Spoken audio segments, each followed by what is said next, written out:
নমস্কাৰ ছাৰ বাইদেউসকল, আপোনালোকে চাই আছে আপোনালোকৰ আপোন চেনেল ৰুবুল ডিজিটেল আছাম। আজি মই আপোনালোকৰ মাজলৈ এটি অতি গুৰুত্বপূৰ্ণ ভিডিঅ' লৈ আহিছোঁ। সেইটো হ'ল আমাৰ আগন্তুক মাৰ্চ মাহৰ যি মূল্যায়ন, সেইটো 50 নম্বৰৰ হ'বনে 100 নম্বৰৰ হ'ব, তাক লৈ আমি বহুতো কনফিউজনত কিছুমান আমাৰ ছাৰ বাইদেৱে থাকিব লগা হৈছে। এয়া আপোনালোকে স্ক্ৰীণত দেখি আছে, বিভাগৰ ফালৰ পৰা এখন নিৰ্দেশনা দিছিলে। ইয়াত স্পষ্টভাৱে দিয়া আছে আমি বিদ্যালয়ত কোনটো মূল্যায়ন কিমান নম্বৰৰ পাতিম।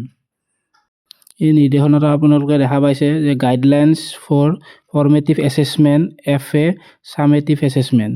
তলত আপোনালোকে দেখা পাইছে ক্লাছ 3 to 8, ক্লাছ 3ৰ পৰা 8লৈকে ইয়াত দিয়া হৈছে।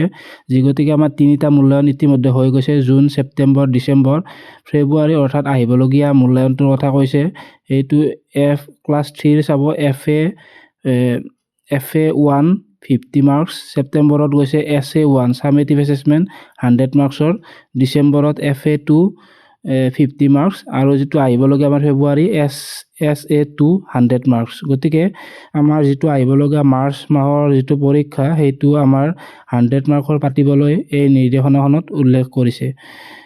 লগতে আপোনালোকে দেখিব ক্লাছ 5 এনুৱেল SA যিটো আছে সেইটো এনুৱেল হিচাপত ধৰা হৈছে। SA ছামেটিভ এছেছমেণ্ট ক্লাছ 5ত নাই, এইটো এনুৱেল হিচাপে 100 মাৰ্কছত ধৰা হৈছে। লগতে ইয়াত 1 আৰু 2 দিয়া নাই, গতিকে 1 আৰু 2 ফৰ্মেটিভ এছেছমেণ্ট ধৰা হ'ব। SA 2 ক্লাছ 1 আৰু 2ৰ ক্ষেত্ৰত নাই, গতিকে তেওঁলোকৰ 50 মাৰ্কছৰ মূল্যায়ন পাতিলেই হ'ব। লগতে চিলেবাছৰ ক্ষেত্ৰত যিটো আমাৰ SA 1 100 মাৰ্কছৰ আছিল, তাত যি আমাৰ প্ৰথম 6 মাহৰ সেইখিনি চিলেবাছ দিলে হ'ব। প্ৰথম 6 মাহত যিখিনি আমাৰ পঢ়োৱা গৈছিলে সেই চিলেবাছখিনিৰ ওপৰত ভিত্তি কৰি পৰীক্ষাটো পাতিলে হ'ব।